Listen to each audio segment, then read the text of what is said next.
Let's now bring you some of the latest developments that we're getting from Gaza and the Israeli attacks on Gaza City intensifying, as we understand. At least 7 people have been killed in 3 strikes there. Let's bring in Hani Mahmoud on the phone from Gaza City. Hani, what can you tell us about these latest Israeli strikes?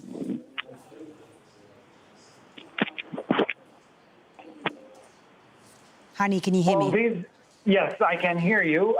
So we just had to take a cover from the area. There are drones everywhere, and we believe the drones are here to inspect the bomb site after it was hit by multiple airstrikes. It was about 3 of the bombs were dropped on this residential building, the western part of Gaza City. This particular area is overcrowded with so many of the displaced Palestinians coming from the eastern part and more recently from the northern side of Gaza City, as the Israeli military intensified attacks on the Sheikh Ridwan district and the area of Jabalia, the town and the surrounding area, pushing people into displacement. This particular area, better known as another street, is very overcrowded with many tents around this particular building that was bombed. 7 people so far reported killed. The hardest part was looking at these emerging footage from the bomb site, apart from the fact that we were told this building was fully inhabited with many of the families who were displaced recently, or the owners of the apartment inside the buildings, or those individuals who leased apartments in order to shelter inside them. Among the 7 people were children who were transferred to a Shifa hospital that is now flooded with many of the injuries, literally on the ground of the emergency department, and doctors are struggling due to the lack of necessary medical supplies. Judging it from the patterns of the attack, the dense presence of drones in the area, this looks like more of a targeted killing of this particular inside this particular area. It's not clear, as there is no official statement on what happened, but it created much of the mayhem and the chaos around the area, already pushing people for further internal enforced displacement towards the western part of Gaza City, near the seaport area or the coastal road. The damage was not only inflicted on the bomb site, the residential buildings, but many of the apartments in the area. I just want to tell our viewers about the pictures we're looking at right now. These are pictures from that attack that you're describing to us. The latest pictures coming to us from Gaza City. 3 Israeli strikes hitting Gaza City in just the last 30 minutes. At least 7 people killed. Hani, as you said, you had to take cover as a result of these latest attacks on Gaza City. And this happened on Al Nasser Street, which is a very crowded area of Gaza City, as we can see people in despair there. And that looks like a child was among the victims there, injured on the head. The destruction seems incredible. Hani, from the pictures we're looking at, we see children running on the streets. We see men, women. This was clearly a civilian area.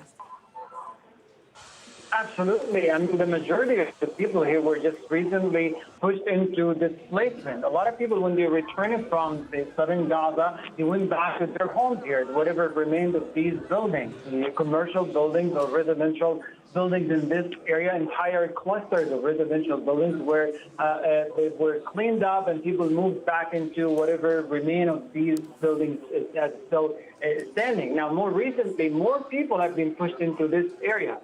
Those who could not afford leasing a flat or an apartment inside these buildings, they had to set up their makeshift tents outside on the pavement, the sidewalk, the little island in the middle, and it became very crowded area with lots of the children. You know, this is very heartbreaking to see children who are supposed to be at this time of the day be enjoying their time, playing soccer, doing anything to relieve all the boredom, relieve all the stress, are enduring death. The initial footage that we looked at was very hard to absorb, as many of them, simply they were walking near that building when the attack happened, and the intensity of the explosion just threw them and scattered them around the area. They had to be picked up from and collected from the sidewalks and the areas near the building. Many of them as well were thrown out of the balconies of the building, giving the intensity of the explosions. We are about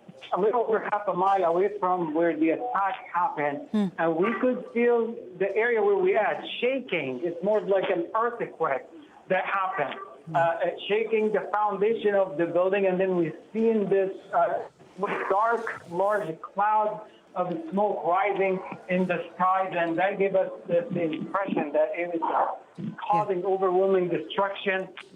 And the moment that it cleared up the smoke, the damage was cleared, not just the building that was targeted, but also the surrounding area, creating more fear, more panic, and mayhem among already people, particularly those who just moved in as displaced individuals. Widespread destruction, as we can see from these latest pictures that we're getting from Gaza City, and many injuries. Among those injuries, children, young children. Like this young boy that we're seeing on the pictures, injured on the head. We saw other small children running on the streets. This is a busy area, as you said, Hani. This is coming as the Israeli military has been pushing deeper into Gaza City. Remind us of what their intentions are, why this focus on Gaza City. Well, the past and days have been quite intense here across Gaza City. There is a particular focus on Gaza City as the Israeli military declared the intent of reoccupying Gaza. And just within the past 24 hours, they left the humanitarian, or dropped the humanitarian pauses that were supposed to be used in order for humanitarian aid to come in, for the airdrop to take place. And as soon as the humanitarian pauses were dropped of this equation, we see a significant increase in the pace of these attacks, including these densely populated areas. So we're talking about a 24 hours time from the time it was announced to the time we're seeing these attacks. And by the way, this is not the first one. Just a few hours ago, another attack took place on the same street, just further northern part of the street, where a group of people, including children, were queuing in line carrying the trays of bread ready to be baked in front of a group of mud-filled ovens in the area, were targeted by a drone missile, killing 11 people and injuring many of these people. So that's the most basic struggle for survival is being targeted and being bombed by these unpredictable falling bombs. It has become deadly under these ongoing assaults. Same thing applies to people who just moved into these buildings in order to shelter. People literally are scrambling for shelter, either in whatever remain of these buildings, or setting up their tents in around these areas. And people kind of take sort of a positive element that wherever they see people gathering, they go and shelter with them, because they don't want to be the lone sheep where they are on their own and evacuating into areas where the Israeli military supposedly designated as safe areas in the southern part of the state. But they know as soon as they get there, they're going to get bombed and killed. Over the past 10 days, the Israeli military also did not stop its ongoing attacks on Zaytun. For example, talking about close to 1,500 residential homes, entire neighborhoods have been wiped off the map of the Zaytun neighborhood. That's in the northern eastern part of Gaza City, and gradually advancing and pushing its occupying forces towards the center that is becoming very close and very threatening to many of the people who are sheltering inside this area. And the patterns of that we're seeing here, it's the destruction home by home, block by block, neighborhood by neighborhood, leaving the whole area totally uninhabitable and unlivable for a lot of people who were pushed into displacement. Same thing has repeated itself in northern Gaza City, the Jabalia area towards Kibbutz district, a densely populated area that have been repeatedly targeted, and for the past 3 days, been constantly under heavy artillery and a mixture of airstrikes and the suicide drones attacking people inside their tents or inside their buildings or their homes. There's also another element that is used in order to scare people and erode any sense of safety, which is the belt of fire. These are multiple airstrikes that take place at one time, just spreading and causing panic and fear among people. Hani, thank you for now. We will leave you for a little while to allow you to gather more information about this latest Israeli attack on Gaza City. There have been at least 3 strikes on Gaza City with at least 7 people killed. But the fear, of course, is that that toll will rise, as we see from these pictures from the scene of one of the attacks on Al Nasser Street, which is a very busy area of Gaza City, as Hani was telling us, a very crowded area where civilians had been seeking shelter. Many of the injured, as you can see from those live pictures, latest pictures, I should say, we're getting from Gaza City, many of the injured are children. Let's bring in Hamdah Salhut now, who's in Amman, Jordan, for us, to find out, Hamdah, about what the Israelis are saying. As Hani said, the focus has been really on Gaza City. What is the objective? What is Israel trying to achieve right now?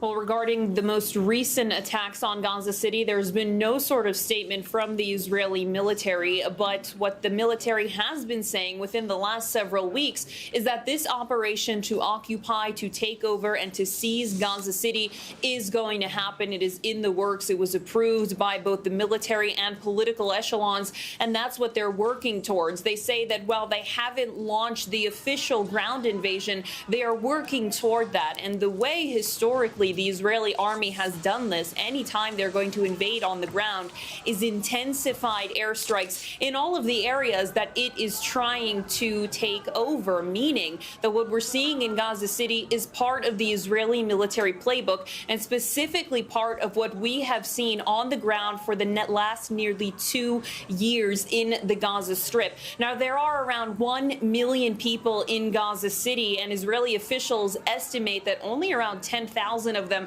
have forcibly evacuated. But the Israeli military has said that they are going in no matter what, no matter who is there, no matter who remains, no matter who is left behind there, and that they are going to be launching this massive operation, they say, in order to defeat Hamas. But after more than 22 months of intensified bombardment, of a siege on the Palestinian territory, and total and complete destruction of Palestinian land, the military has not been able to accomplish what it set out to back in October of 2023. The goals and objectives of Israel's war keep evolving. They keep constantly changing. There are new conditions that are added for what it would take for Israel to end its war and their military activity. While we have seen a lot of bombardment from the air, land, and sea, they're still not able to say that they've accomplished their military goals and objectives. So they say, as part of this operation to occupy Gaza City,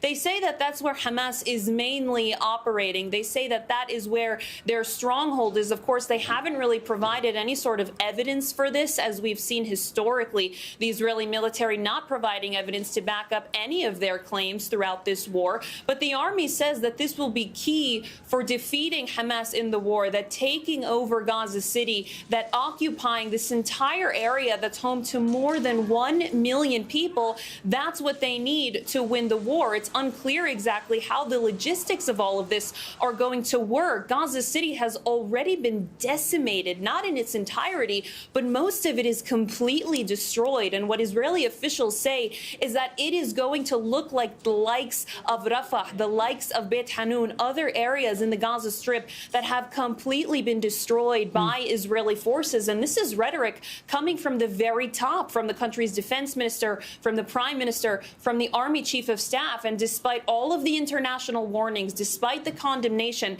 and despite even the internal quarreling about how exactly the military is going to make this work, the Israeli political echelon believes that this is the way for them to move forward. And they have given the directive for the Israeli military to carry out whatever attacks they seem and deem necessary in order to carry out this occupation, this takeover of Gaza City.